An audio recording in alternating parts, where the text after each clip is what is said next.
नमो तस् भगवतो वरहतो सम्मा संबुद्धस्स. नमो बुद्धाय. जय भीम मंडळी. पुन्हा एकदा आपलं सगळ्यांचं स्वागत आहे धम्मसंघांच्या या यूट्यूब चॅनलवर. मी धर्मपाल साळुंके पुन्हा एकदा आपलं सगळ्यांचं स्वागत करतो. आपण ह्या वर्षाभासाच्या काळामध्ये खूप चांगल्या पद्धतीने भरपूर साऱ्या सुत्तांचा अभ्यास केलेला आहे. धम्मपद अट्टकथा बघितलेला आहे. महत्त्वाच्या गोष्टींवरती चर्चा केलेली आहे. धम्मश्रवण केलेलं आहे, ते पण पाली त्रिपिटकाच्या संदर्भातून. हे फार महत्त्वाचं आहे. आपण इकडनं तिकडनं माहिती गोळा करत नाहीये. तर जो त्रिपिटक आहे, जो आपला ग्रंथ आहे, जिथे बुद्धांचा धम्म, विनय, अभिधम्म सगळं आहे, यांच्या संदर्भातूनच आपण हे सगळं बघत आहोत. ठीक आहे. अशा प्रकारे आत्ताच आपण मागच्या काही व्हिडिओमध्ये भंते महामोगगलान यांच्याबद्दल बघितलं. त्याचबरोबर आपण मागच्या व्हिडिओमध्ये बघितलं भगवान बुद्धांची एक अग्र उपासिका कुज्जुत्तरा याच्याबद्दल बघितलं की तिने कशा प्रकारे एका अरहंतांची म्हणजे एका पचिक बुद्धांची कशा प्रकारे नकल केली आणि म्हणून इतक्या जन्मांमध्ये ती कुबडी म्हणून जन्माला आली, दासी झाली, वेगळे वेगळे आपण ते बघितलं. अशाच प्रकारे पुढे सुद्धा आपण खूप साऱ्या अग्रश्रावकांबद्दल, अग्र भिक्षुणी, अग्रश्रावक, अग्र उपासक या सगळ्यांवरती आता आपण हळूहळू माहिती बघणार आहोत, शिकणार आहोत आणि त्यांच्याकडनं आपण खूप सारी प्रेरणा सुद्धा घेणार आहोत. ठीक आहे. आता आपण सगळे गृहस्थ आहोत आणि गृहस्थ धर्मामध्ये जगत असताना शील पालन करणं तर फार महत्त्वाचं आहेच. त्याचबरोबर गृहस्थ असताना सुद्धा, विवाहित असताना खूप साऱ्या जबाबदारी असतात आणि ह्या जबाबदारी छान प्रकारे पाळायच्या सुद्धा असतात. तर बुद्धांच्या वेळेस खूप चांगले चांगले उपासक उपासिका जे गृहस्थ धर्म पाळत असताना खूप चांगल्या प्रकारे धम्माचं सुद्धा पालन करत असे. अशीच एक अग्र उपासिका बुद्धांची विशाखा माता, बिगार माता, खूप चांगल्या प्रकारे त्यांनी त्यांचं यह जीवन असेल ते खूप चांगल्या प्रकारे पार्थ पाडलंच. खूप चांगल्या प्रकारे धम्म ऐकला, स्वतःपन्न सुद्धा झाले, सद्गती सुद्धा प्राप्त झाली. कालांतराने बुद्धांचं, धम्माचं आणि संघाची खूप चांगल्या प्रकारे सेवा सुद्धा केली. पण हे सगळं कशामुळे होत गेलं? एक तर धम्म होता, एथिक्स होता, मॉरल्स होतं आणि आईवडिलांचे काही शिकवण होती. बरोबर. अशा प्रकारे तर विशाखा माता जेव्हा यांचं लग्न होत असतं, फार मोठा असा कार्यक्रम होत असतो. धम्मपद अट्टकथामध्ये आपल्याला याची पूर्ण माहिती मिळते. ठीक आहे. आणि हा कार्यक्रम जेव्हा आपण बघू भविष्यामध्ये भरपूर डिटेलमध्ये दिलेला आहे, कशा प्रकारे लग्न होतं, कशा प्रकारे लग्न ठरतं, वेगळे वेगळे वेगळे. इथे एक गोष्ट फार महत्त्वाची आहे जी तुमच्या माझ्या कामाची आहे. आणि सगळ्यात महत्त्वाचं, जे लोक विवाहित आहेत, त्यांचं आता लग्न झालेलं आहे, समजा संसारामध्ये आहेत, तर कशा प्रकारे सुखी संसार चालू शकतो, म्हणून अशा 10 गोष्टी आपल्याला या ठिकाणी भेटणार आहेत, दिसणार आहेत. कसं? विशाखा मात्यांचं लग्न होत आहे, लग्न झालं, आता काही दिवसांनी, आता काही वेळामध्ये त्यांच्या तर विदाई होणार आहे. ठीक आहे. आता अशा वेळेस विशाखा मातांचे जे वडील आहेत धनंजय श्रेष्ठी, ते आपल्या मुलीला एका ठिकाणी जिथे काही 2-3 परिवाराची लोक आहेत आणि त्यांचे सासरे मिगार आहेत, तिथे जाऊन सांगतात की बेटा, तुला जर खूप चांगल्या प्रकारे संसार करायचा असेल ना, तर तुला ह्या 10 गोष्टी खूप चांगल्या प्रकारे समजून घेतल्या पाहिजे आणि तू हे याचं पालन सुद्धा केलं पाहिजे. तू अशा प्रकारे वागली सुद्धा पाहिजे तुझ्या सासरी गेल्यानंतर. विशाखा किती श्रीमंत होते, एकदम धनाढ्य होते आणि तिची जेवढी संपत्ती होती त्याचा अर्धा भाग सुद्धा म्हणजे 10% सुद्धा त्या मिगार श्रेष्ठीकडे नव्हता. पण धनंजयला असं वाटतं की चला, माझ्या मुलीच्या सुखी संसारासाठी इतका धनसंपत्ती पुरी आहे, तरी ते विशाखाचं लग्न मेगार मातेच्या मुलासोबत लावून देतात. ठीक आहे. आणि कालांतराने आपल्या मुलीला कुठला त्रास होऊ नये म्हणून खूप साऱ्या गोष्टी पण देतात. ठीक आहे. पण आता असं म्हणतात की बाळा, तुझ्यामध्ये हे 10 गुण पाहिजेत किंवा तू ह्या 10 गुणांना नीट बघितलं पाहिजे, असे 10 नियम तू फॉलो केले पाहिजेत, तेव्हा जाऊनच तुझं खूप चांगल्या प्रकारे संसार होऊ शकतो. हे आता पण या ठिकाणी बघूया की विशाखाला त्यांच्या वडिलांनी कोणते कोणते 10 गोष्टी सांगितल्यात आणि खरोखर ते आता सुद्धा फायद्याचे आहेत का? जर आपण ते लक्षात घेतला संसार करत असताना, तर खरंच त्याचा फायदा होईल का? घरामध्ये शांती होईल का? घरामध्ये सुखसुविधा म्हणा की घरामध्ये शांततेचं वातावरण असेल का? आपण आता बघूया. ठीक आहे. आता या ठिकाणी धनंजय श्रेष्ठी काय म्हणतात? अम्म पतिकुले वसंतिया नाम इमंच इमंच आचारं रक्षितुं वट्टते. की बाळा, पतिकुले, पतीच्या कुळामध्ये, पतीच्या घरी सासरी जात असताना, राहत असताना, वसंतिया, तू इमंच इमंच आचारं, तू अशा अशा प्रकारचं तुझं आचरण राहू दे. रक्षितुं वट्टते, अशा आचरणाचं तू रक्षा कर, अशा प्रकारे तू राहा तिथे. मग तेव्हा त्या 10 गोष्टी सांगतात आपल्या मुलीला. काय म्हणता मग आता? पहिलं, अम्म ससूर कुले वसंतिया नाम अंतो अग्गी बही न निहरितब्बो.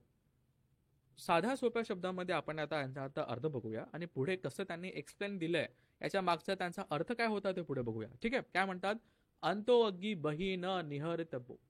घरात अंतर्गे आतली आग बाहेर जाऊ देता कामा नये. म्हणजे घरातली आग बाहेर जाऊ देता कामा नये अशा प्रकारे. ठीक आहे, पुढे आपण बघू अजून डिटेलमध्ये. बही अग्गी अंतो न पवेसे तब्बो, की बाबा बाहेरची आग घरामध्ये येता कामा नाही, बाहेरच्या गोष्टी घरामध्ये येता कामा नाही संसार करत असताना. बघा किती महत्वाचं आहे, दोनच गोष्टी. वाव. पुढे ददंतसेव दातब्बंग, जो देतो ना त्याला दिलं पाहिजे. सध्या पुरता असाच अर्थ घ्या, जो देतो त्याला दिलं पाहिजे. मग पुढे काय आपण ते बघू एक्सप्लेनेशन मध्ये. अददंतस्य न दातब्बंग, जो देत नाही त्याला देऊ नये. ठीक आहे. नंतर पाचवं, ददंतस्यापी अददंतस्यापी दातब्बंग, जो देत नाही आणि जो देतो त्याला सुद्धा दिलं पाहिजे. काय बघू आपण पुढे. नंतर सुखंग निसीदितब्बंग, सुखाने बसलं पाहिजे. सुखंग भुंजितब्बंग, सुखाने जेवलं पाहिजे.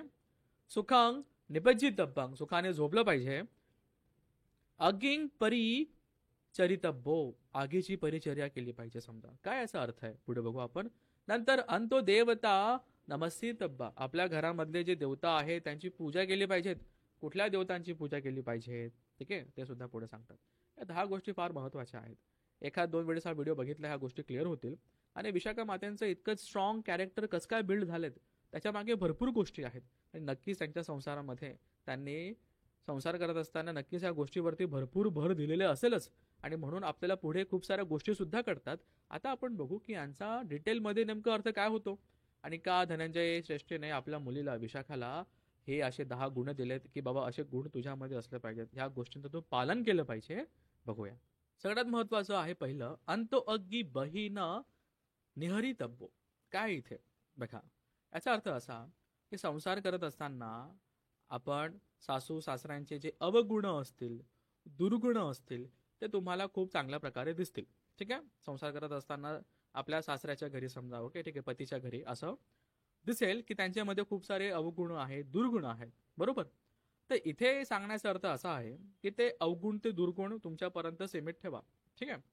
ओके, वेळ आली तर लोकांना पुढे सांगा. ठीक आहे, असं पुढे आहे, पण सध्याला तुमच्यापर्यंत ठेवा. आणि ते दुसऱ्या कुठल्या घरी जाऊन सांगू नका. बरोबर. मग आपल्या माहेरी असेल, इतर मैत्रिणी असेल, इतर मित्र असतील, त्यांना सांगू नका. त्याने काय होते, घरातली आग बाहेर जाते अशा प्रकारे.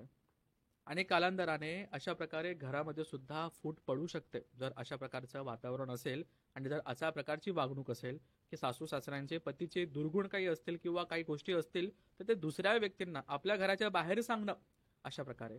बरोबर. हा एक चुगलीचा प्रकार सुद्धा आलेला आहे. कोण याला कसं घेतंय ना, आता हे तुमच्यावरती आहे. बरोबर. पण विशाखाच्या वडिलांनी त्यांना हे 10 गुण सांगितलेत की तुमच्यामध्ये असले पाहिजेत आणि आपण ते आता बघतोय. सगळ्याच गोष्टी सगळ्यांना पटतील का काय माहिती, तुम्ही आपण हा ज्याचा त्याचा प्रश्न आहे. ठीक आहे. पुढे बघू आपण. बही अग्गी अंतो न पवेसतब्बो. काय याचा अर्थ आहे. समजा संसार करत असताना म्हणजे आता समजा नुकता संसार सुरू झालेला आहे, खूप सारे पाहुणे मंडळी येत आहेत, वेगळे वेगळे भेटायला येतात, शेजारी धर्म आहे, काहीतरी शेजारी लोक राहतात. असाच एक शेजारी उठून येतो आणि सांगतो, अरे तुझे सासू तुझे सासरे असे आहेत तसे आहेत, हे ते हे ते हे ते. बरोबर. आणि मग काय करतो, मन दूषित करून टाकतो.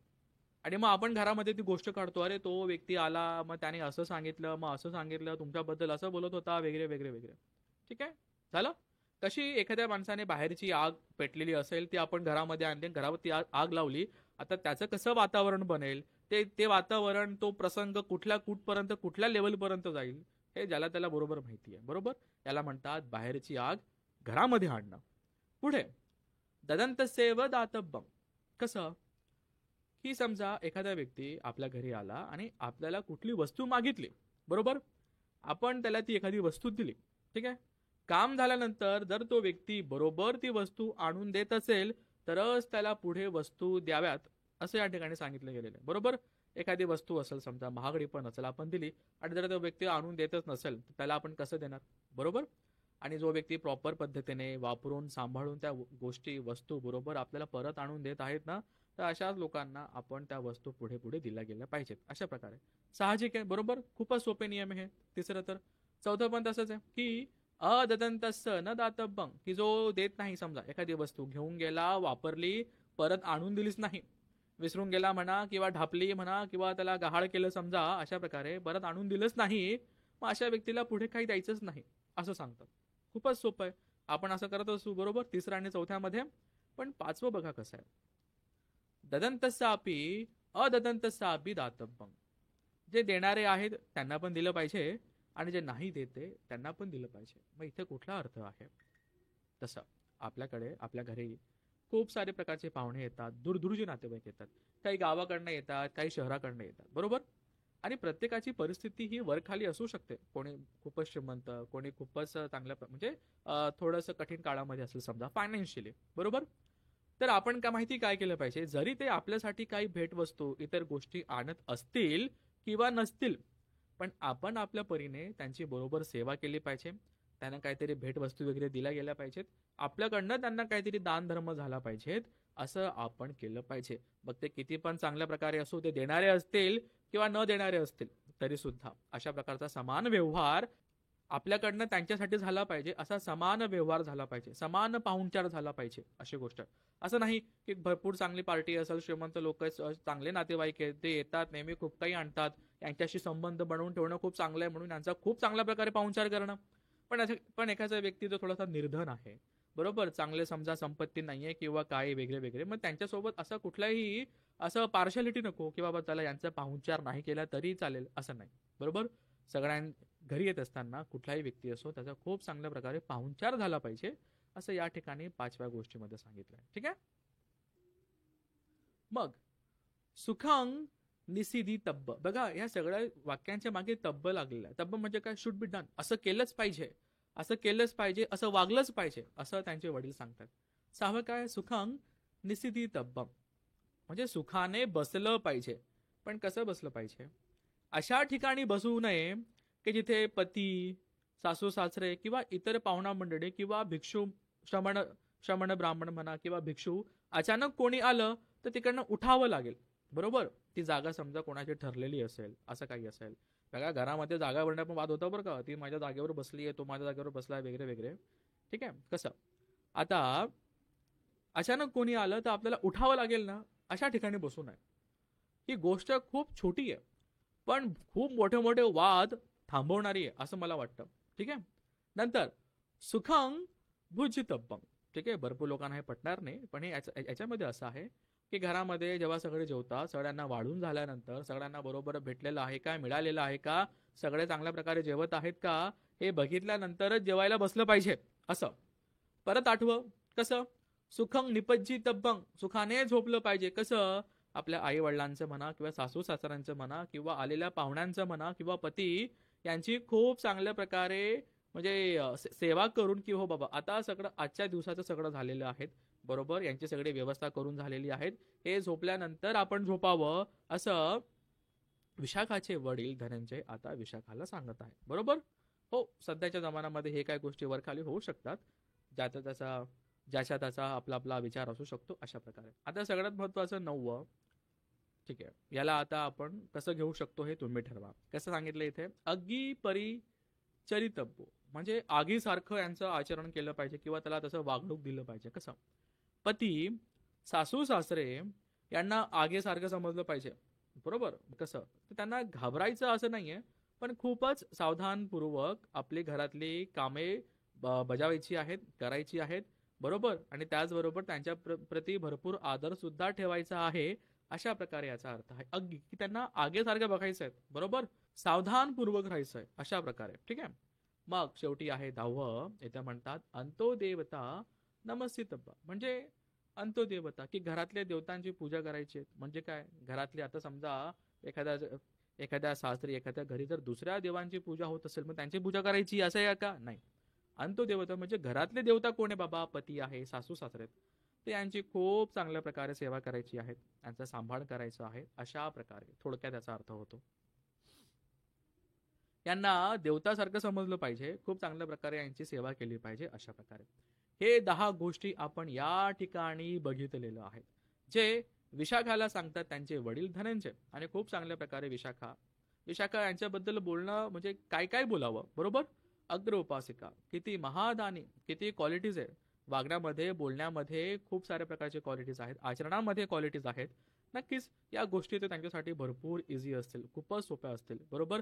त्यांच्या गुणांमध्ये ह्या ऑटोमॅटिकली असतील, हे ते सांगायची पण गरज नसेल, पण तरी सुद्धा आपल्यासाठी हे आताच्या काळाला भरपूर महत्वाचं आहे असं मला वाटतं. अशा प्रकारे आपण बघितलं कशा प्रकारे विशाखा यांना ह्या 10 गोष्टी सांगितल्यात. भरपूर लोकांना पटत नसेल, मग काय हे फक्त महिलांना सांगितलंय का, मग पुरुषांना काही सांगितलं नाहीये का, असं काही लोकांना वाटत असेल. साहजिक आहे, खूपच लॉजिकल प्रश्न आहे हा. सांगितलंय जेवढ्या गोष्टी महिलांना सांगितल्या आहेत की तुम्ही असं केलं पाहिजे, तुम्ही तसं केलं पाहिजे, तसंच पुरुषांना सुद्धा सांगितलं गेलेलं आहे.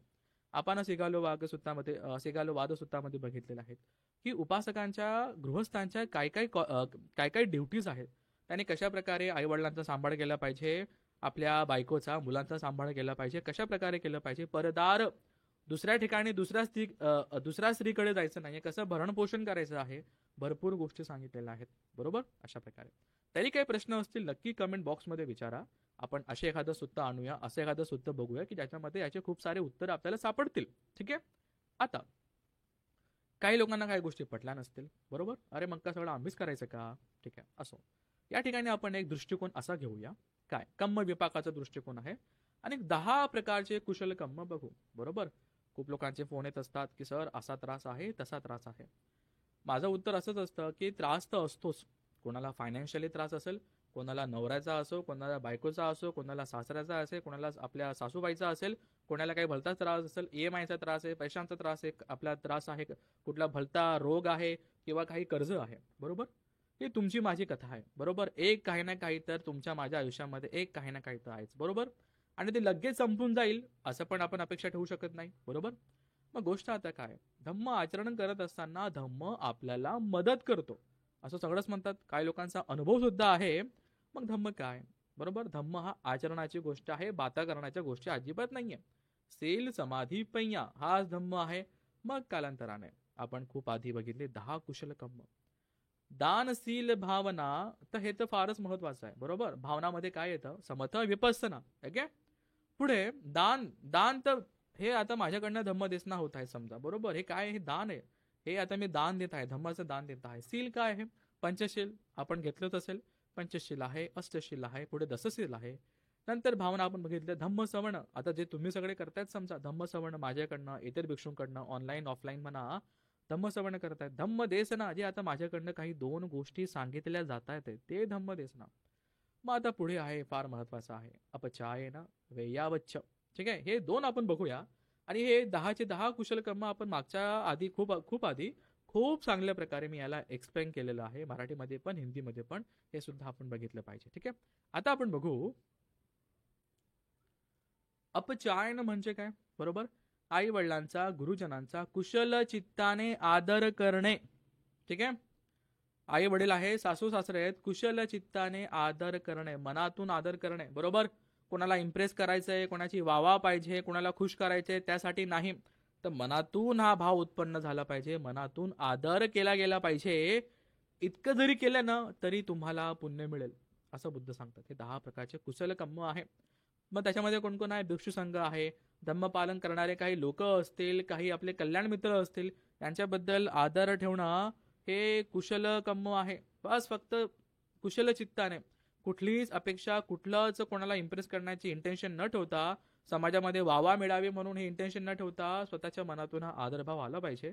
जेव्हा तो येतो तेव्हा कुशल कर्म होतं. बघा, सासू सासऱ्यांबद्दल, पतीबद्दल जर थोडाफार असा भाव येत असेल, बरोबर, किती आपल्या मनातला द्वेष कमी होऊन जाईल अचानक, आणि लगेच सुखी संसार पण होईल आणि तिथल्या तिथे खूप सारं कुशल कर्म सुद्धा होईल. धार्मिक उपासिका याला खूप चांगल्या प्रकारे समजून घेतील. बरोबर आहे. हो. आणि खूप लोकांना हे पटत सुद्धा असेल. बरोबर. बघा, खूप भवसंसार आहे, तुम्ही खूप कथा ऐकलेल्या आहेत, काही अजून सांगायची गरज नाहीये. जर या निर्वाणाच्या मार्गातून सुटायचं असेल तर खूप साऱ्या गोष्टींमधनं जे आपण हुक्स टाकलेले आहेत ना ते काढावे लागतील. आणि मग असं काहीतरी करावं लागेल की जेणेकरून आपली पुढची गती खूप चांगली होऊ शकते अशा प्रकारे. बरोबर. असो, आसक्ती आपण बघितली. चिवराची आसक्ती होती एका भिक्षूची. सकाळी उठून मी ते चिवर घालेल, त्याने विचार केला, रात्री त्याचा जीव जातो. 7 दिवस तो व्यक्ती चिवरामध्ये किडा म्हणून जन्माला येतो. ही तर आसक्ती होती. तर आपण कोणाप्रती द्वेष करू, द्वेष मनामध्ये द्वेष आणू, राग आणू, त्याचं कसं विपाक असेल. फक्त इमॅजिन करा कसं असेल. आणि हे विपाक आणि हे कर्म जर रोजच बनत असतील, खूप मोठ्या मोठ्या इंटेन्शन मध्ये, खूप मोठ्या मोठ्या प्रसंगामध्ये जो राग तासन तास असेल, तर विचार करा किती मोठं कर्म बनू शकतं मित्रांनो. बरोबर. ठीक आहे. हे होतं अपचायन. पुढे काय, वेयावच्छ. वेयावच्छ काय, आई वडिलांचा, गुरुजनांचा, भिक्षू संघाचा, काही धार्मिक उपासक उपासिका असतील, कल्याण मित्र असतील, त्यांची खूप चांगल्या प्रकारे सेवा करणं. कसं ड्युटी आहे म्हणून करायचं म्हणून नाही, अजिबात नाही. पुन्हा किंवा आपल्याला जरा समाजामध्ये आपलं इम्प्रेशन पडलं पाहिजे, लोकांनी वाहवा केली पाहिजे, बरोबर, यासाठी पण नाही. तर मनातून हे आलं पाहिजे, बरोबर, ही भावना मनातून आली पाहिजे. सेवा करायची आहे, आदर करायचा आहे का, माझं हे कर्तव्य आहे पहिली गोष्ट, आणि मला यातून पुण्य मिळणार आहे. धार्मिक उपासिका याला खूप चांगल्या प्रकारे समजून घेतील. आता हे ते सगळ्यांसाठीच आहे, हे माझ्यासाठी, तुमच्यासाठी, सगळ्यांसाठी, बरोबर, अशा प्रकारे या दोन गोष्टी फार महत्वाच्या होत्या, ज्या समजणं या ठिकाणी फार महत्वाचं होतं असं मला वाटतं. आता भगवान बुद्धांनी जेवढा धम्म समजा निब्बाणासाठी सांगितलं आहे भिक्षू संघाला, भिक्षुणी संघाला, त्याच्यापेक्षा पण खूप सारा जास्त धम्म तर सुद्धा तर हे उपासकसाठी आहे. खूप मोठा उपासक उपासिका संघ आहे समजा. तुमच्यासाठी माझ्यासाठी हा धम्म सांगितलाय, बरोबर. प्रत्येक प्रसंगावरती बुद्धांनी काही ना काही उपदेश सुद्धा दिलेले आहेत. या 10 गोष्टी बघा तुम्हाला पटतायत का, बरोबर. आणि जर आपण याला केलं तर नक्कीच घरामध्ये किती शांतता होऊ शकते.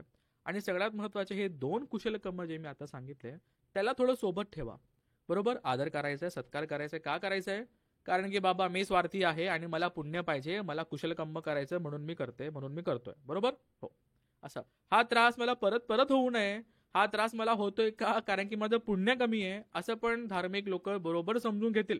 जेव्हा एखाद्या व्यक्ती या गोष्टींवरती विचार करायला लागतो तेव्हा ऑटोमॅटिकली अकुशल कर्म कमी कमी कमी करत कुशल कर्म ऑटोमॅटिक होत जातात मित्रांनो. या ठिकाणी आपण या 10 गोष्टी बघितल्यात. बघायला गेलं तर फार सोपं आहे. काही 1-2 गोष्टी काही लोकांना पटणार सुद्धा नाही, पण जेवढ्या पटतायत तेवढा घ्या आणि बघा बरं इम्प्लिमेंट करून की खरंच काहीतरी इम्प्रूव्हमेंट येते का, बरोबर. चला, हा धम्मोपदेश खूप चांगल्या प्रकारे विशाखा माता यांना दिला होता. विशाखा माता तुमच्यासाठी माझ्यासाठी खूप आदर्श आहेत, बरोबर. खूप आदर्श आहेत, खूप दानी. त्यांच्यासारखं दान तर नाही देऊ शकत, पण आपापल्या परीने आपण दान देऊ शकतो, दानशील भावना करू शकतो, कुशल कर्म करू शकतो. अशाच प्रकारे खूप साऱ्या अग्रशाविकांचं भिक्षुणींचं जीवनी लवकरच आपल्या समोर येत आहे. धम्मसंघांचं हे पहिलं प्रकाशन आहे, पहिलं पुस्तक आहे. ते खूप चांगल्या पद्धतीने मराठीमध्ये आहे आणि खूप सारं याच्यामध्ये पालीचा संदर्भ सुद्धा आहेत जो आपल्यापर्यंत आणलेला आहे. भगवान बुद्धांच्या अग्रशाविका ह्या सगळ्या एका पुस्तकामध्ये आपल्याला मिळणार आहेत. लवकरच हे आता बाजारामध्ये येऊनच जाईल. अशा प्रकारे आज आपण सगळ्यांनी ही धम्मदेशना ऐकली. माझी पुण्य पारामी, माझी दान पारामी पूर्ण करण्यासाठी आपण मला मदत करत आहात. आपल्या सगळ्यांचं खूप खूप धन्यवाद. या पुण्याच्या प्रतापाने तुमचं, माझं, आपल्या सगळ्यांचं मंगल हो, कल्याण हो, अरहंतांचे दर्शन हो, बुद्धांचे दर्शन हो, निर्वाण गती लाभो. साधू साधू साधू.